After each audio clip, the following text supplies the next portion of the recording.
Yeah, hi there, this is DxO again. Welcome on my video channel.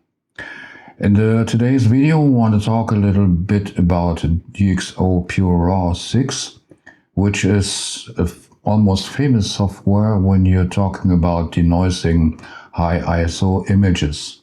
But I will show you here in the practical demonstration that it might be a good idea to just take a regular image and process it via DxO PureRAW 6.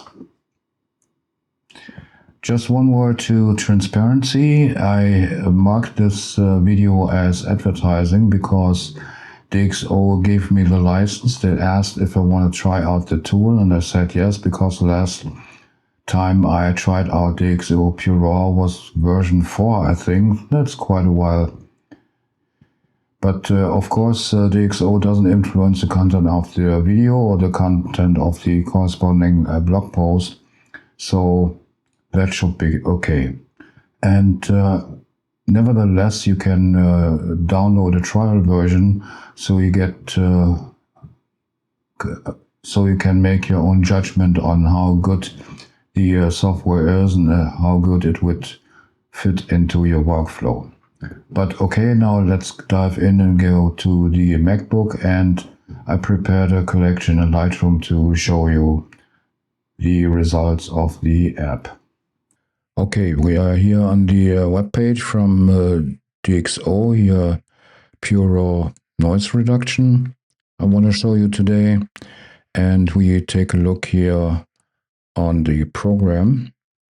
That is where you can either drag and drop images and folders to the application, or you can open them up in DxO PureRAW. And of course, the first step for noise reduction should be the processing in DxO PureRAW 6. Okay, but I prepared here a collection here in Lightroom, and I want to show you here in the Finder. Here you can see that you can right away, okay, sorry, it's German, that after installing DxO PureRAW, you can export or denoise your images right away from the Finder, or even in Windows from the Explorer. And of course, DxO installs a plugin, so the same is true for Lightroom Classic in this case. I got here sort of a close-up macro, which was shot at ISO 51200 on purpose, just to have a good example for denoise performance here on DxO PureRAW. And as you can see here, that's very noisy, even though some details are pretty sharp here in this image. Okay, we can process this by going to export, and since we installed the plugin, you have the chance to process and preview it in DxO PureRAW. That's what we want to do. Or if you have, like for example, defined your own preset, you can already process directly using the settings or instantly, and then the resulting image file is imported back into Lightroom Classic. But we want to preview and process, so we start that. Okay, and here you got the preview before and after. Here you can see the original RAW file, and here of course the preview of the processed image here by DxO PureRAW. You got here the controls for the size. Maybe we go to 200%. Has to update the image or the view like this, and here you can see the result with this extreme high ISO shot. Then you got here, of course, the regular view. Here the regular view, and here the split view where you can view a before after in this case. And here you got, like you know from most image processing tools. You got the navigator where you can go to different parts of the image so you can inspect and judge the result pretty precisely.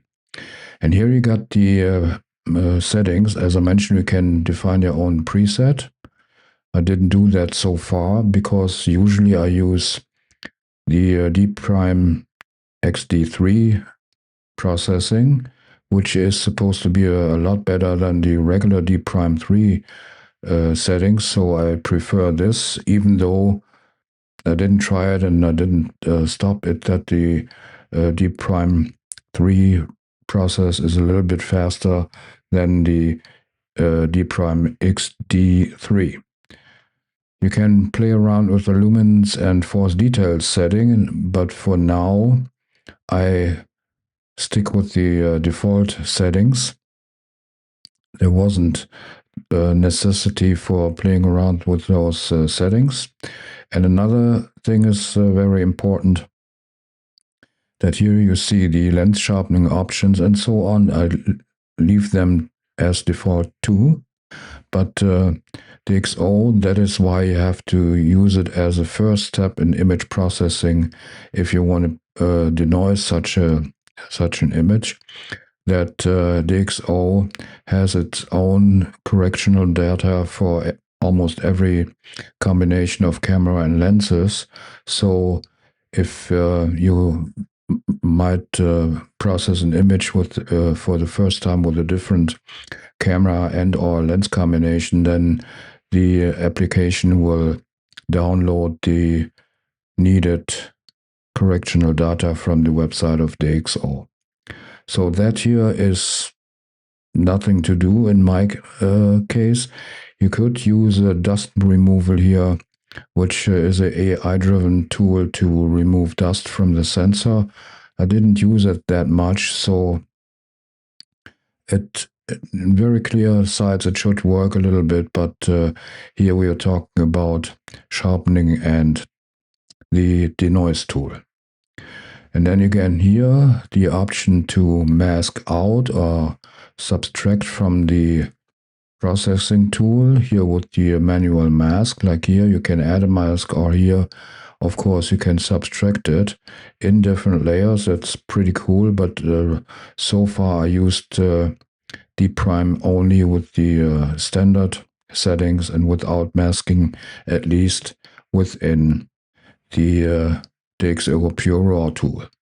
And the last but not least is here the export setting, which is, in my opinion, pretty important. You have different options for the output format.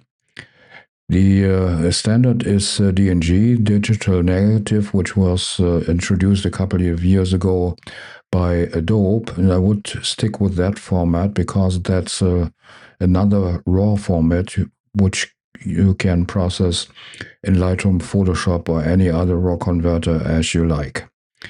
And you can choose here between the uncompressed version and the high fidelity compression version. That's a same thing like in Lightroom. There you can convert images to DNG with a high compression. And I tried it out, and the difference between those images compressed DNG and those images done with the uncompressed version, you won't see a difference. So in my opinion, you can go for the compressed version, because I would already keep the original RAW file. So if there's anything wrong with that, you might as well go back to the RAW file and start processing it all over. You can also choose TIFF as an export format, but then I would advise you to choose the 16-bit version. And of course you can process it wide array to a JPEG if you like. And if you want to export it to Photoshop, you can export it right away to a smart object for Photoshop. I will stick here to the DNG format, which is pretty convenient. And now we process that. That takes a little while. It's pretty fast, I think. That's not that slow. Here you get the impression how long it takes. So you can see something around 16-17 seconds. And right away it will be imported into Lightroom via the plugin. And then we could go to all photographs.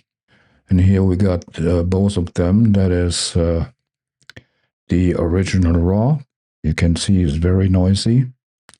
But we do a comparison here, like this one. And here I think you can see very precisely the image quality you gain when you process such a higher ISO file with DxO PureRAW, especially here in the background here. But even here in the details of the flower, you can see, I think, little improvements in sharpness and details and contrast. Okay. But usually you think about DxO PureRAW just in terms of noise reduction. But here we take, take for example that one here.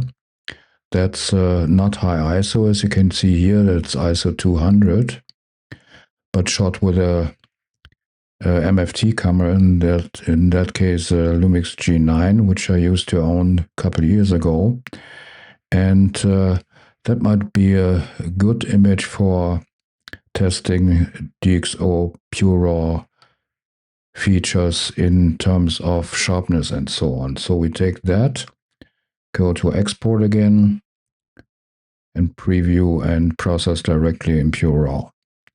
And I think you can here view the difference. Go to 200%. And if you just take here a little bit, go a little bit here, up, no, down, like this, okay.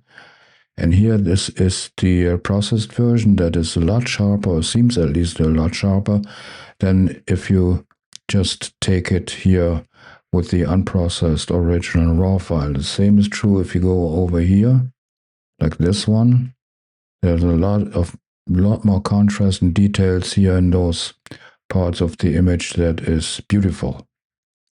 Okay, let's import that. I think here's the same. Here you can see the processed version like that. And now we do a comparison. Oh, wrong picture. Okay, now we got it. Now we can do a comparison. We just go like this. And I think you can see here the difference here. Those parts of the image. That is the original RAW file, and that is the DNG. And if you do that like 200% or something like that, I think you see quite a big difference between those two processed images. As you could see, the results of denoising a macro photography or macro image shot at ISO 51200 were pretty stunning, I think. That was a very good result, and what's typical for the denoise function is that the details were kept in the image, so you really could use that really sharp and detailed macro image if you want to print it out or something like that. That is the biggest advantage of DxO PureRAW, even though in the last couple of months the denoise function from Lightroom Classic got way better, but it's not getting close to this function here, to those results here in DxO PureRAW. But as you can see is in the example with the shot in ISO 200, it might be a good idea sometimes to process a regular shot with the DxO Pro software, because even there you could see that the sharpness and detail contrast and so on were overall increased in the image. So it's not a denoising software only. That might has to do because DxO Labs figured out all lens and body combinations in terms of chromatic aberration, vignetting, sharpness, and so on. Because when you test a lens that is not equally sharp over the whole area of the sensor, there might be differences, of course, in the edges, but sometimes not even equal in the edges, even though the lens is fully capable and has a good quality. Okay, that were my results here on DxO PureRAW, and if you have any questions to this, you might as well place them in the comments here of the video or in the comment section of the corresponding blog post. And if you think that video was helpful, you might as well place a like on the video, and it would help the channel even more if you subscribe to the channel. But then don't forget to hit the bell so you got a notification every time I upload a new video. Okay, that was my review on DxO PureRAW, and all I have to say is till the next time, ciao, Tux Oche.